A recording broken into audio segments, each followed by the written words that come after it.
Тоест полагането на ръце е нещо изключително специално и Тимотей трябва да бъде много внимателен на кой ще положи ръце. Бракът е една, тук протестантите ще имат проблем, икона за това какво е Христос с църквата. Църквата е неговата невяста. Ако не сте чували, това е едно и също нещо. Една плът. Не можеш двете да ги разделиш. И тук някой човек ще каже от протестантите, ние вярваме само в Христос. Ама ти си църквата на този, на онзи, няма да споменавам имена, някой да не се обиди. Тоест, в църквата обитава пълнотата на Христос. Не е просто едно място, на което ти да отидеш. Той е там.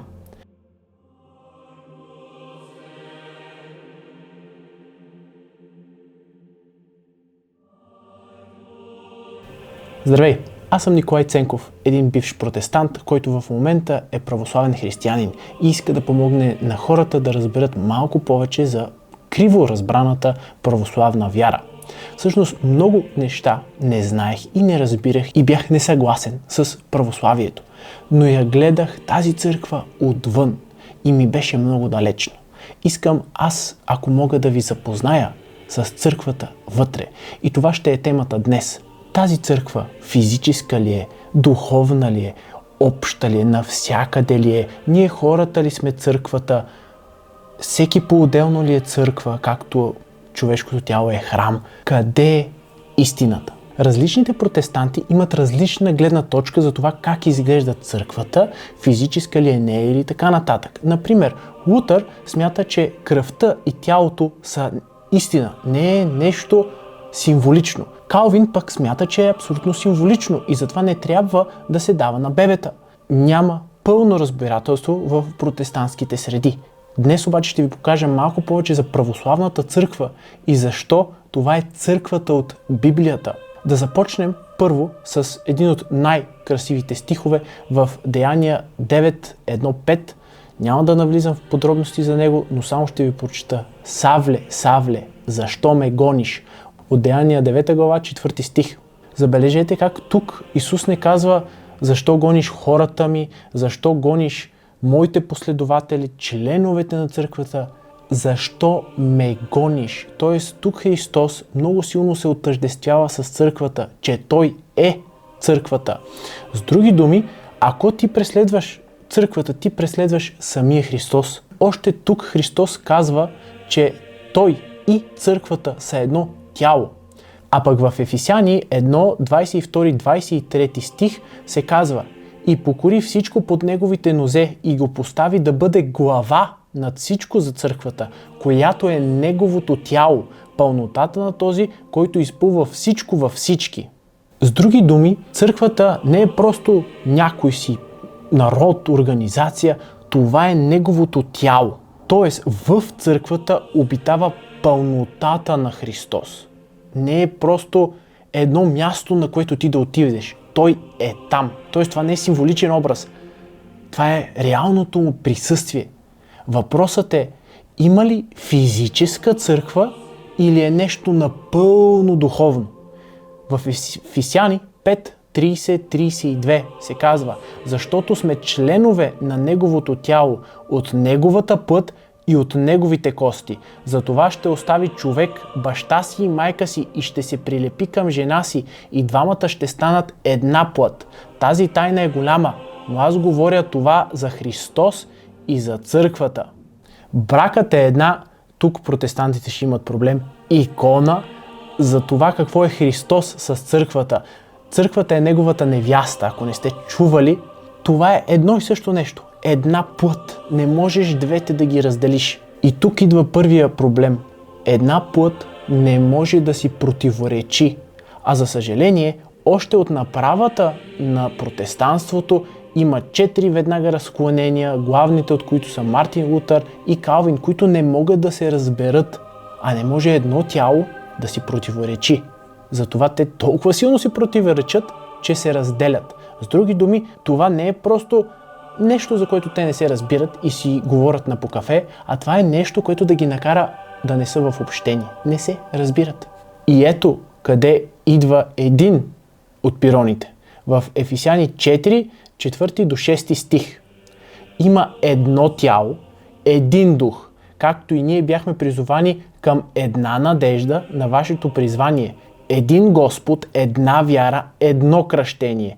Един Бог и Отец на всички, който е над всички, чрез всички и във всички нас. Тоест тук имаме едно тяло, не много църкви, една църква трябва да е, не може да са много.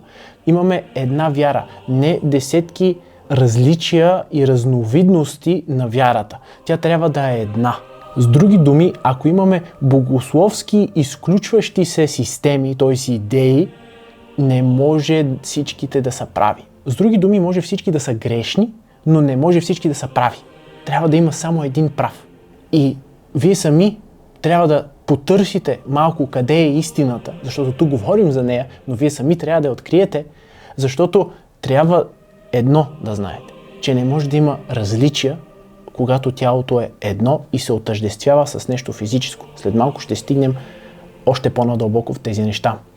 И тук забравих да споделя за едното кръщение. Най-голямата разлика между православието и повечето, не всички протестантски църкви, е, че дори се кръщава по различен начин. В православието кръщаваме тройно потапяне за Отца, Сина и Светия Дух. В протестантските църкви има моменти, в които се кръщава така, но има и моменти, в които се кръщава по друг начин.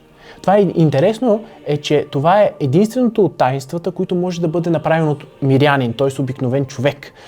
Но си има определен начин, по който да се направи. И ако не знаете символа на вярата, там изповядвам едно кръщение за опрощаване на греховете.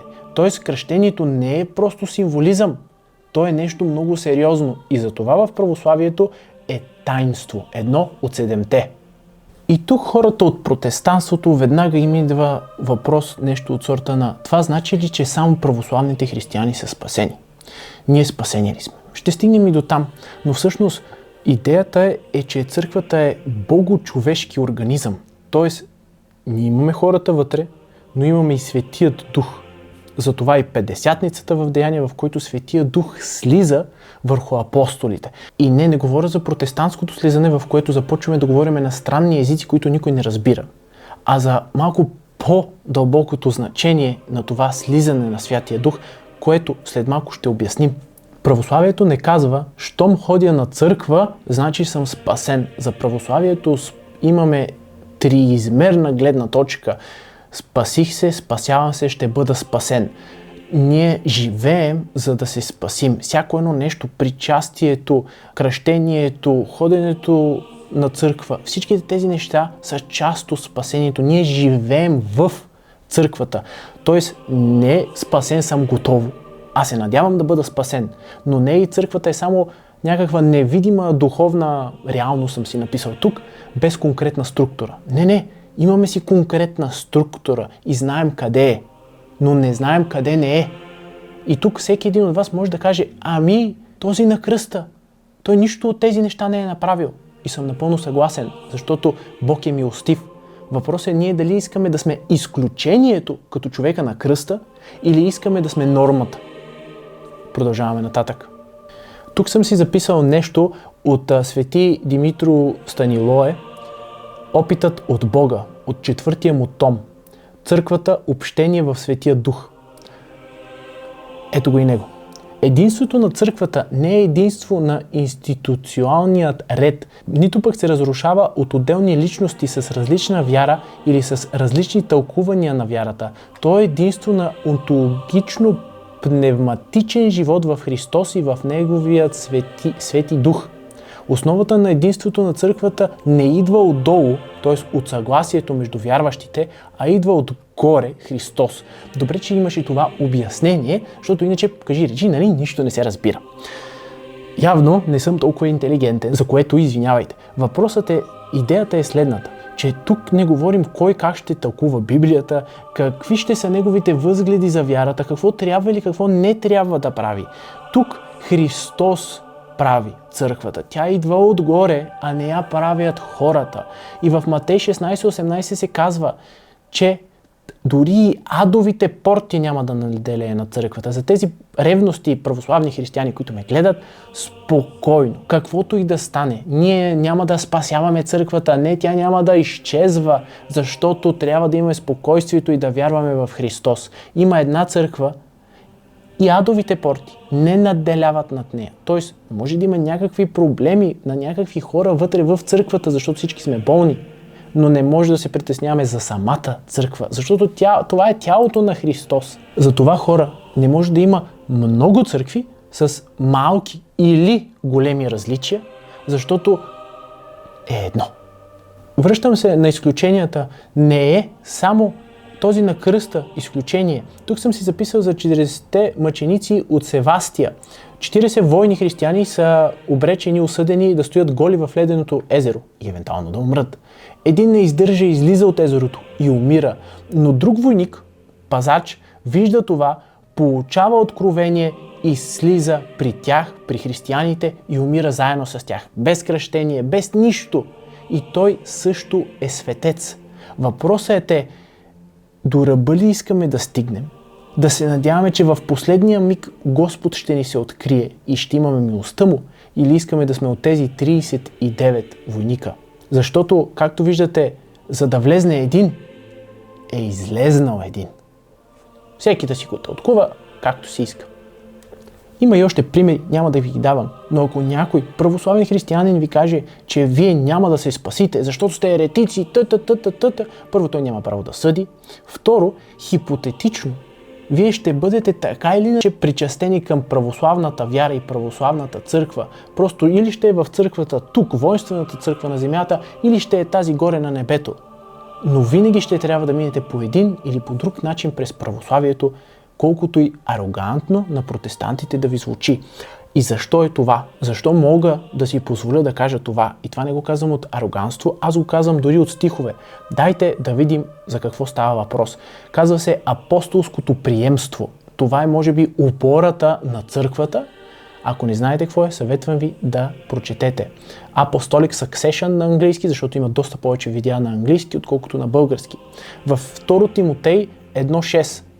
Затова ти напомням да разпалваш Божия дар, който е в теб, чрез възлагането на моите ръце. Павел напомня на Тимотей, че Божия дар се е пренесъл чрез възлагането на ръце. Тоест, тази благодат, това е реален дар, който се прилага само с ръцете на хората. А във 2 Тимотей 2.2 се казва: и каквото си чул от мене пред много свидетели. Забележете, това за соло скриптура идва абсолютно противоречие, защото тук няма какво съм ти написала. Какво си чул от мене пред много свидетели? Това предай на верни хора, които да бъдат способни да получават и други. Тоест, полагането на ръце е нещо изключително специално и Тимотей трябва да бъде много внимателен на кой ще положи ръце.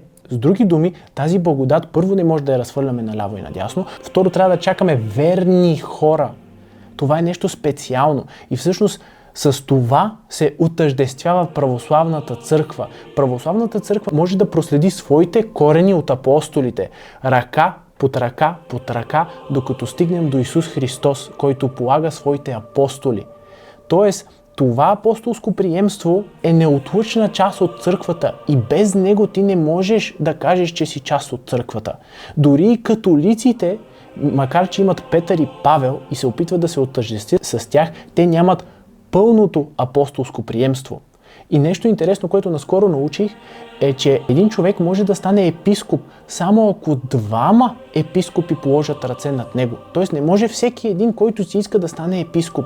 Ти трябва да си подкрепен от църквата и то от двама поне епископи. С други думи, това приемство е есенциално важно. И отново да се върнем на соло скриптура и само Библията, какво пише в 1 Тимотей 3.15? Стълб и крепило или подпорка на истината. Никъде в Библията не се пише, че Библията е подпорка на истината или нещо друго. Библията е нещо страхотно, но тя е кулминацията на преданието. Да, от Светия Дух е, съгласни сме. Въпросът е, че имаме и предание. Преди малко видяхте, каквото си чул от мен. И тук Павел нарича църквата стълб и подпора на истината. Тоест една истина, тя не може да е повече. А ако истината е една, църквата е една и тялото е едно. И тук идва реформаторската идея. Записал съм си, например, за Херман Бавинг. Тоест, той твърди, че възлагането на ръце при ръкоположението не придава реален дар, а само потвърждава нещо, което човек вече има. Тоест, това е едно жонглиране с думи, както искаме да го наричаме, но това е. Но това директно противоречи на 2 Тимотей 1.6. Павел ясно казва, че дарът е получен чрез възлагането на ръце. Чрез. С други думи, колкото и да се опитваме да тълкуваме, винаги може да изкараме така, че нашата теза да е правилната. Въпросът е каква основа имаме ние да го кажем. И православието има основата на това, че е на 2000 години, на това, че има апостолското приемство, на това, че е непроменена литургията, светото причастие, кръщение, всички тези неща са непроменени. Имаме основа, на която може да разчитаме и може да проследим винаги. И да, като един бивш протестант знам, че може да имаме проблеми с иконите, с свещите или с други неща. Но в момента, в който аз осъзнах, че това е истинската църква и реално всички неща, които на мен ми пречат и не ми харесват, аз просто не ги разбирам защо са там. Няма едно излишно нещо в църквата. Просто няма. Въпросът е ние дали го разбираме, защо са там. И едно от най-интересните неща за мен е тамянът. Дори с затворени очи да влезнем в църквата, ние ще разберем кога сме в църквата, заради специфичната миризма. Нещо, което не съществува в протестантството, но пък го има къде? И в Стария завет го има, и в Откровение има тамян. Въпросът е защо той трябва да изчезне. Каква е причината той да изчезне? Защо на мен ми харесва? И не само той. Защото когато влезнеш на такова място, то е различно. Ти се подготвяш, ти ще се молиш на литургията час и половина, 2 часа. Трябва да си подготвен за светото причастие, да вземеш кръвта и тялото на Христос. Това не е шега работа. И трябва да си там. И всяко едно нещо, което ми напомня къде съм, ми помага да съм съсредоточен и да съм готов. В протестантството, макар че е интересно, мога да влезна и да седя, да си пия кафето, да си почата. В църквата трябва да стоя прав, не защото не мога да седна, а защото имам уважението и така е прието. Молитвата се случва само един... Това е нещо интересно, една препратка, даже не съм си го записал, моля, повярвате. Препратка към молитвите. В Библията има едно единствено място, в което се молиш седнал. И това е когато Давид не е ял и не е пил вода 7 дни. И един отец вика, ако ти не ядеш и не пиеш вода 7 дни, няма проблем, бъди седнал. Всички останали трябва да сте прави. Хубаво е през цялата литургия да сте прави, но поне в основните моменти трябва да ставате. Дори и бабите, баби на 70, 80, 90 години ги виждам, когато трябва стават и със сигурност не им е приятно да станат. Но когато ходиш на литургия, ти не отиваш на литургия за себе си, ти отиваш за Христос и Неговата кръв и Неговото тяло. За съжаление, протестантската гледна точка е, че ти отиваш, за да изслушаш един много хубав, дълбок тек-толк. Не ме разбирате погрешно, много пъти съм се виждал себе си в тези приказки и са ме докосвали. Но това не трябва да е неделята, не трябва да е литургията. Това в православието също съществува. И се казват беседи, в които отделно от литургията свещеници обясняват такива казуси, важни казуси, съвременни казуси и проблеми. Но нямаме в литургията крясъци, силна музика и прочее. Там няма хвалене, няма и силен рев. Там имаме едно смирение пред Христос, едно нагласяне за светата литургия. И дори да имаш емоции, ти ги изживяваш по-спокойно, не ги предаваш на всички. Няма музика, която да те кара да ревеш, няма музика, която да те кара да крещиш. Там е една специална музика. Надявам се да ви хареса на заден фон. Продължаваме, защото много се разсеях. Я да видим какво се казва за хората, които искат да си стартират собствена църква. В Римляни 16 глава 17-18 стих. Моля ви, братя, бъдете на щрек за тези, които създават раздори и препятствия противно на учението, което сте приели, и се отклонявайте от него. Защото тези хора не служат на нашият Господ Иисус Христос, а на своят корем, и чрез сладки думи и благовидни речи измамва сърцата на простодушието. Тоест, тези, които правят алтернативни църкви, не служат на Христос, а на себе си. И колкото и да е странно да кажете, ама ние служим само на Христос и така нататък, въпросът е, че вижте колко добре е написано. Сладки думи и благовидни речи. И съм напълно съгласен. Всички протестанти говорят много красиво. Те са харизматични хора. И съм сигурен, че повечето от тях истински вярват в Христос. Не ме разбирайте погрешно, аз нямам против тях, самите тях. Те са много добри хора, имам много приятели протестанти. Въпросът е, че фокусираме се върху вярата, а не върху самите хора. Проблемът е, че това е абсолютно лична гледна точка в момента, дявол е много изкусен и той не иска тотално да те изкара извън релси. На него му трябва съвсем малко, за да се опита да те спечели. Не е да си някакъв изверг, убиец или нещо друго, Господ да прощава. Нужно е много малко. И това е споменато. Въпросът е, че лъжеучения, да ги наречем, тук знаем, че православието е непроменено. В смисъл, дори католиците, които са се опитали да излезнат срещу православието и да кажат, че те напълно признават православието и че то не е променено. Даже го смятат за проблем, защото не са еволюирали. Ако има нещо вярно, то е православието, защото е непроменено. С други думи, всичко, което се различава от православието, отива в ето тази графа. Не защото хората мислят нещо лошо или искат нещо лошо или са против Христос. Обратното е, те са за Христос, но не знаят как да служат правилно.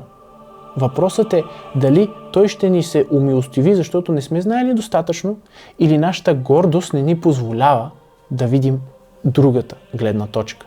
В Евреи 13:7 и после 17 какво се казва? Помнете тези, които ви ръководят, подражавайте на вярата им. Тоест има си хора, които те водят. С други думи, характерно е християнина не да се отдели, да си стартира негово учение, а да следва някой друг. Въпросът е, че протестантството е на 500 години. Те със сигурност са се отделили. Това, че са се отделили от католиците, които отново са протестанти, който разбрал, това вече е нещо друго. Ама те може да се отделили по нещо, но са се отделили. Да, може в църквата католическата да има проблеми. Е абсолютно нормално да е имало проблеми. Но не са се обърнали към православието. Това знаете ли го? А в Евреи 13:17 да затвърдим: подчинявайте се на вашите ръководители и им се покорявайте, защото те бдят над душите ви като такива, които ще отговарят. Това е по смисъл. Въпросът е, че хората, които са над вас, ръководителите ви, аз имам духовен баща, който от него зависи доста от моите действия, защото аз първо ще отида, ще говоря с него, ще го питам, защото кой сам аз да знам кое е правилното и кое не. Аз ще му се доверя и той има отговорност към мен, защото ако аз съгреша, той участва в това нещо. С други думи, аз разчитам на него, но и той зависи от мен. Това е: отче, съжалявам, че зависиш от мен, грешника. Сам си го избрал. Така, шегата на страна. Но е така. Ние сме едно цяло, сбор. Не е просто да отидем в неделя, ихо-ахо, много хубав теток и хайде да продължим да ходим да пием кафе. Много по-дълбоко е. В 1 Коринтяни 1:10-13. Моля ви, братя, да говорите всички едно и също и между вас да няма разцепления. И казвам ви това, защото всеки от вас казва: аз съм на Павел, аз съм на Аполос, аз съм на Кифа, а аз съм на Христос. Нима Христос е разделен? Нима Павел беше разпънат за вас? Или в Павлово име бяхте кръстени? И тук някой човек ще каже от протестантите: ние вярваме само в Христос. Ама ти си църквата на този, на онзи, няма да споменаваме имена, някой да не се обиди. Ако си в православната църква, ти не си в църквата на отец еди кой си, ти си просто в православната църква. Тя е една, където и да отидеш. Ако отидеш в Америка, православието е едно, ако отидеш в Гърция, то е еднакво, е само на различен език се говори. Докато в протестантството, където и да отидеш, ти си на еди кой си пастор, който обяснява по еди кой си начин и имат свои си разбирания. Ако отидеш в друга страна и друго разбиране, има протестантски църкви, които се водят от гей пастори, от транс, позволява, даже една беше, това може би за втори път го казвам, но съм много потресен, от факта, че една пасторка жена казва, че Светия Дух е позволил 2 аборта. Въпросът е, че в момента, в който ти излезнеш от твоята църква, вече църква не съществува, защото никъде на този свят, дори в съседния квартал, няма същата църква като твоята. И се задава един проблем, защото винаги твоята църква може да се промени по някакъв начин, който на теб не ти харесва и после оставаш без църква и си наранен. Нямаме основа, приятели. Даже, не знам дали сте слушали предишното видео или по-предишното, вече не знам кога сме го качили и това кога ще го кача, за Наско, който е кръстник, който обяснява как имаше една църква, която вътре се случват проблеми и се разделят на 2. И половината отива при единия и половината отива при другия. С други думи, ти не отиваш в църквата, тук съм си запишал, отиваш при своя човек, своя учител, този при който ти харесва на теб. А ако някой отец реши да си тръгне от църквата, никой няма да го последва. Те ще продължат да си ходят в православната църква. Жив и здрав да е свещеника, който си е тръгнал, поради каквато и да е била друга причина. Интересно е, че дори да се случват неразбирателства в православната църква, самите свещеници просто отиват да служат на друго място, но отново в православна църква, а не в тяхна си измислена църква. Тук съм си записал нещо от свети Игнатий Богоносец. Това е ученик на апостолите. Това е по смисъл, не е буквално каквото е написал. Който следва човек, който причинява разкол, няма да наследи Царството Божие. И тук много сериозно второто, слушайте. Където е епископът, там нека бъде и общността. Както където е Христос, там е и съборната църква. Нали, католическа е написано той, обаче някой тук ще скочи и така нататък. Свети Игнатий пише, поправете ме ако греша, 7 писма към различни църкви.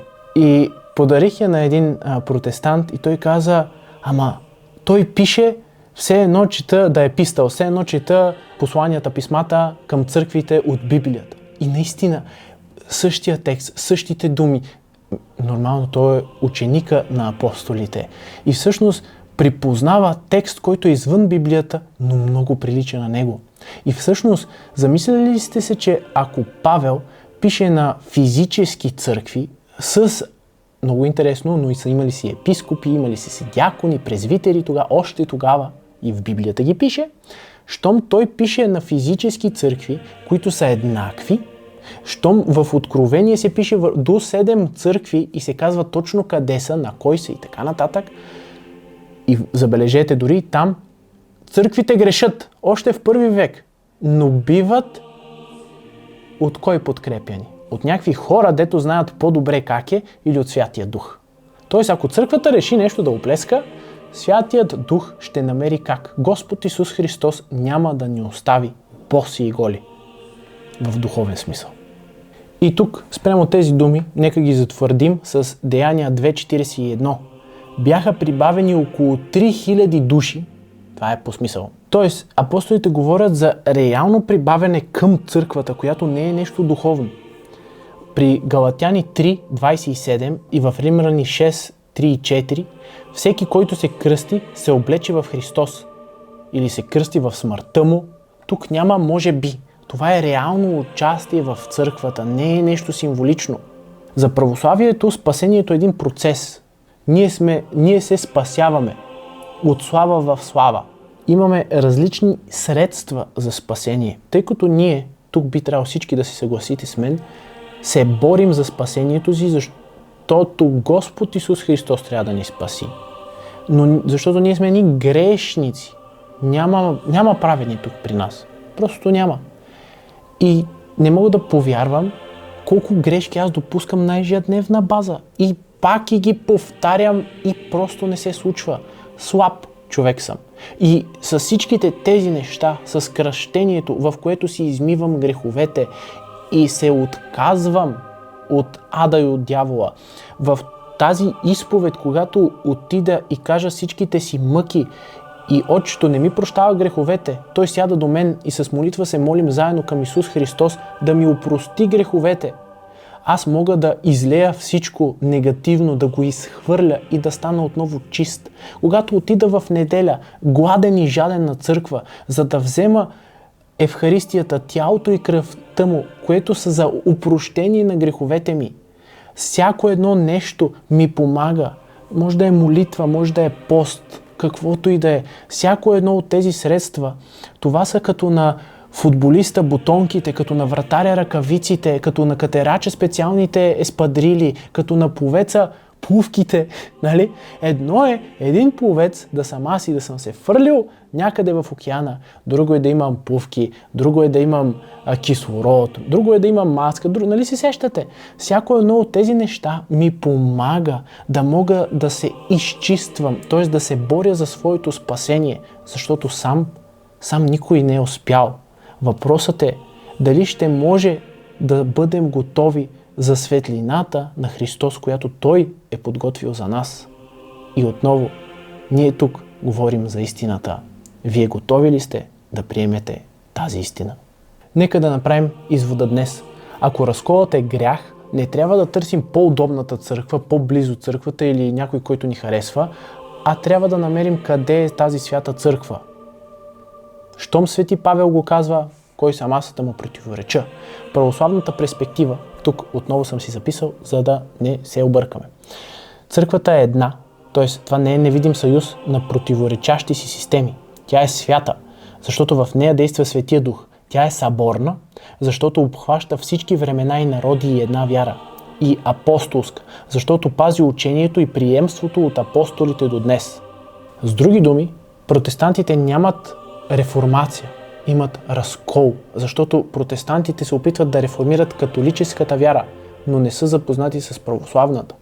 А това за едната църква свята, съборна и апостолска е от символа на вярата, който ви съветвам всеки един от вас да прочете, защото символа на вярата е по-стар от Библията. Този, който е написал Библията, защото много пъти се е преписвала, и тези хора, които са събрали в канон книгите, са тези хора, които са вярвали дълбоко в този символ на вярата. И той вярва в една единствена църква.